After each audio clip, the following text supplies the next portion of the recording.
ሰላም ጤና ይስጥልኝ ውድ ፋሲሊቲ ተከታታዮች፣ ለአሁን መደመጥ አለባቸው ያልናቸው መረጃዎች ይዘን ቀርበናል። በቅድሚያም ዋና ዋናዎቹን የጎዳናው መጨረሻ ላይ የደረሰው ህወሓት በመንገድ ላይ ቆመው ያላቸውን እናቶች ወደ እስር በመላክ የጀመረውን በቀል አንድ ደረጃ ከፍ አድርጎት የሃይማኖት አባቶችን ኢላማ ያደረገ እንቅስቃሴ ውስጥ ገብቷል። ቡድኑ በትግራይ ሊቃነ ጳጳሳት ላይ ጥርስ ነክሷል። ከሳምንት በፊት ከተደረገባቸው የግድያ ሙከራ የተረፉት ጳጳሳት በከፍተኛ አመራሮች ቀጥተኛ ትዕዛዝ የቁም እስረኛ መደረጋቸው ተጋልጧል። በሌላ በኩል ደግሞ ትግራይ በድንገተኛ የፊሽካ ድምፅ ትጥለቅልቃለች። ሀገራዊ የፊሽካ ድምፅ የትግራይ ወጣቶች ከተጋረጠባቸው አደጋ ለመትረፍ የዘየዱት ነው የተባለ ሲሆን ጉዳዩ ህወሓትን ያስደነገጠና ያበሳጨ መሆኑ የተነገረ ነው። ወዲህ ደግሞ የቲዲኤፍ ከፍተኛ ወታደራዊ አመራሮች በሴት ተዋጊዎቻቸው ላይ የፈጸሙት አሳፋሪ ጉድ በምርመራ ተረጋግጦ ይፋ ሆኗል። የሪፖርቱ ይፋ መሆን በህወሓት ቤት ያልታሰበ ትርምስ ስለመፍጠሩ ተነግሯል። አነጋጋሪውን መረጃ ይዘነዋል፣ በስፋት እንመለስበታለን። ላይክና ሼር እያደረጋችሁ አብራችሁ እንድትቆዩ እየጋበዝን ወደ ዝርዝሮቹ ተሻገርን።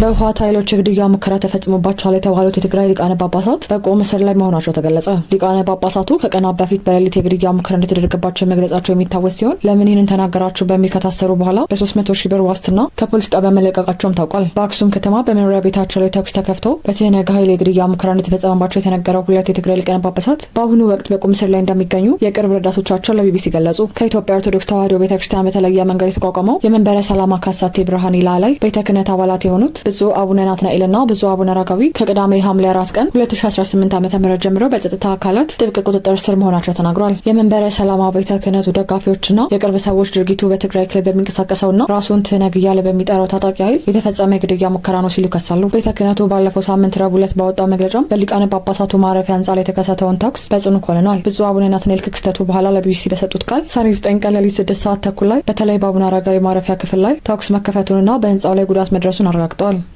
የአክሱም ከተማ ፖሊስ በበኩሉ ከድርጊቱ ጋር በተያያዘ 3 ተጠርጣሪዎችን በቁጥጥር ስር ማዋሉን የገለጸ ሲሆን የአክሱም ከተማ ወንጀል ምርመራ ኃላፊ አሰፋ ገብረ ማርያም ድርጊቱ በሊቃነ ጳጳሳት የቅርብ ጥበቃዎች የተፈጸመ መሆኑን መረጋገጡን መግለጻቸውን የትግራይ ቴሌቪዥን ዘግቧል። ይሁን እንጂ የቅዳሜ ዕለት ሁነቶች ሌላ መልክ ይዘዋል ተብሏል። የሊቃነ ጳጳሳቱ ረዳት ዲያቆን የማነ ኃይላይና አሽከርካሪያቸው አብርሃ ገብረ ገርግስ እንደገለጹት ሁለቱ አባቶች ቅዳሜ ዕለት ከቀኑ 11 ሰዓት ላይ ለጥያቄ ትፈለጋላችሁ ተብለው ወደ ፖሊስ ጣቢያ ተወስደዋል። በወቅቱ በጣቢያው የነበሩ ምንጮች እንደገለጹት ፖሊስ ሊቃነ ጳጳሳቱ በከባድ ወንጀልና ትግልን በማደናቀፍ እንደተጠረጠሩ የገለጸ ሲሆን ለእያንዳንዳቸው 300,000 ብር የዋስትና ገንዘብ እንዲከፍሉ ተጠይቋል። ሊቃነ ጳጳሳቱ በዋስትና የተለቀቁት ምሽት 4 ሰዓት ላይ የተጠየቀው የዋስትና ገንዘብ ተከፍሎ መሆኑ ታውቋል። ቢቢሲ በጉዳዩ ላይ ከክልሉ ማዕከላዊ ትግራይ ዞን ዋና አስተዳዳሪ ሺሻይ ግርማይና ከአክሱም ከተማ ሰላምና ደህንነት ቢሮ ኃላፊ ቴዎድሮስ በየነ ምላሽ ለማግኘት ያደረገው ጥረት ሳይሳካ ቀርቷል። ሂደቱ በክልሉ የፖለቲካና የሃይማኖት መዋቅር ውስጥ ያለውን ከፍተኛ ለመግባባት ያሳየ ሲሆን የምርመራው ሂደት አሁንም መቋጫ ሳያገኝ ቀጥሏል።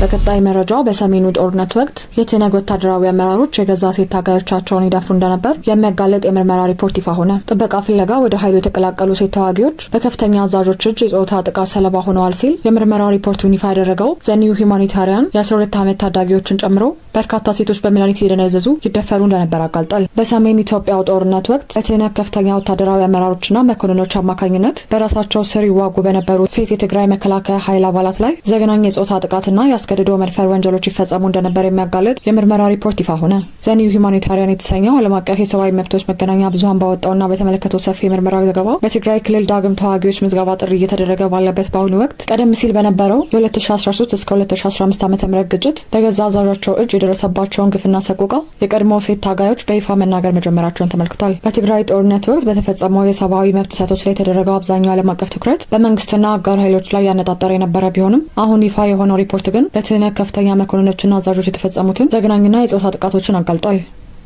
የክሱ ሰለባ የሆኑት ብዙዎቹ ሴቶች ቀደም ሲል ከነበረባቸው የጦርነት ስጋትና ጥቃት ለመሸሽና ጥበቃ ለማግኘት በማሰብ ወደ ተዋጊነት የተቀላቀሉ የነበሩ መሆናቸውን ጉዳዩን ይበልጥ አሳዛኝ አድርገዋል። በትምህርት ገበታዋ ላይ ያለች ኃይሉን የተቀላቀለችው ትርሃስ የተባለች የቀድሞ ታጋይ እንደገለጸችው በመቀሌ ዳርቻ በሚገኝ የጦር ሰፈር ውስጥ በተጠራ የሴት ተዋጊዎች ስብስብ ላይ አንዲት ታጋይ በከፍተኛ ፍርሃት ተነስታ በአንድ ኮሎኔል የተፈጸመውን ግፍ ይፋ አድርጋለች። እንደ ምስክርነቱ ከሆነ ይህ ኮሎኔል ሴቶችን ወደ ክፍሉ ጦር እየመለመለ ወደ ስልጠና ከመላክ ይልቅ መድኃኒት በመስጠት እያደነዘዘ ይደፍራቸው ነበር። ከእነዚህም ተጎጂዎች መካከል እድሜያቸው 12 ዓመት የሆኑ ህጻናትና የእናቷን እድሜ የሚደርሱ አዋቂዎች እንደሚገኙበት ተገልጿል። ይህንን ተከትሎ በተቋቋመው የስርዓተ ጾታ የምርምር ቡድን ውስጥ በመሳተፍ ማስረጃዎችን ያሰባሰበችው ትራስ ቢያንስ በ9 ሴቶችና ልጃገረዶች ላይ በዚያ ኮሎኔል አማካኝነት ጥቃት መፈጸሙን አረጋግጣለች። ይሁን እንጂ ድርጊቱን የተቃወሙና ጉዳዩን እናጋልጣለን ያሉ ሴቶች ልጆቻቸውን ከማሳሰር ጀምሮ ከፍተኛ ወታደራዊ ትንኮሳና ዛቻ ይደርስባቸው እንደነበር ገልጻለች። ይህ ኮሎኔል በአሽከርካሪዎቹ በጠባቂዎቹና በሎጂስቲክስ ኃላፊዎቹ የተደገፈ ሰፊ የጥቅምና የደህንነት መዋቅር ስለነበረው ምርመራ የሚያደርጉትን አካላት ጭምር ያስፈራራ እንደነበር ተጠቁሟል። አወት የተባለ ሌላ የቀድሞ ወጣት የቲዲኤፍ ወታደር በሰጠው ምስክርነት በትነግ ሰራዊት ውስጥ ያሉ ከፍተኛ መኮንኖች ወጣት ሴቶችን የጾታ ግንኙነት እንዲፈጽሙ በመጠየቅ በምትኩ እንደ ሬዲዮ ኦፕሬተር ወይም ጸሐፊ የመሳሰሉ ቀለል ያሉ ከአውደ ውጊያ የራቁ ምቹ የስራ ቦታዎችን በጉቦ መልክ ይሰጧቸው እንደነበርና ድርጊቱን በስፋት የተለመደ እንደነበር አረጋግጠዋል። የመኮንኖቹን የጾታ ጥያቄ ውድቅ ያደረጉ ሴቶች ደግሞ እንደ ቅጣት እጅግ አስቸጋሪና አድካሚ ወደሆኑ ግንባሮች እንዲመደቡ ረህዋ የተባለች ሌላ ተዋጊ አብራርታለች። ቆንጆ ተብለው የሚታዩ ሴቶች ሁልጊዜም ወደ ቢሮ ኃላፊነት ቦታዎች ይመደቡ ነበር ስትል ያንኑ መርዛማ ወታደራዊ ባህል አንዲት የቀድሞው ከፍተኛ ሴት መኮንን አረጋግጣለች። ይህ በደል በወቅቱ ሳይጋለጥ የቆየበትን ምክንያት ያስረዳችው ረህዋ የተባለች የቀድሞ ታጋይ ለጉዳዩ በቂ ትኩረት አልሰጠነውም፣ ምክንያቱም ይህንን ማንሳት በጠላት ኃይሎች የተፈጸሙትን ግፎች የሚያቃልል ይመስለን ስለነበርና ለትህነግ ከነበረን ታማኝነት የተነሳ ነው ስትል ገልጻለች። ምንም እንኳን በመጨረሻ በትራስና በባልደረቦቿ ጥረት በተሰበሰበው ማስረጃ ተከሳሹ ኮሎኔልና ተባባሪዎቹ በቁጥጥር ስር ቢውልም ሪፖርቱ በትህነግ የጦር መዋቅር ውስጥ የሴት ታጋዮች ላይ የተፈጸሙትን ስር የሰደደ ጥቃት፣ መርዛማ አሰራርና የተጠያቂነት ንጥረትን ፍንትው አድርጎ ያሳየ ሆኗል ተብሏል።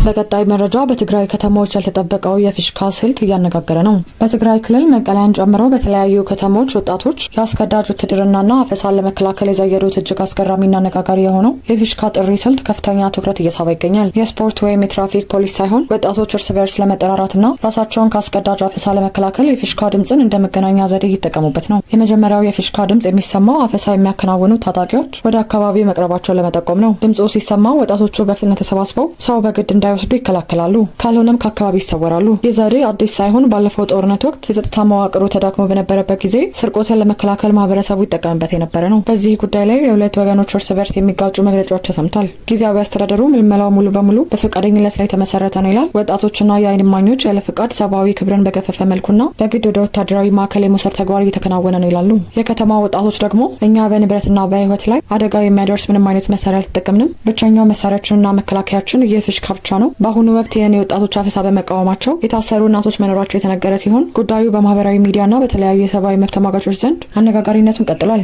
የተወደዳችሁ የቻናላችን ቤተሰቦች ለአሁን ለእናንተ ይመጥናሉ ብታዳምጧቸው ታተርፉበታላችሁ ብለን ያዘንላችሁ ዕለታዊ መረጃዎቻችን እነዚህ ይመስሉ ነበር። በተመሳሳይ ሀገራዊና ቀጠናዊ ጉዳዮችን ይዘን እስከምንገናኝ ቸር ቆዩ።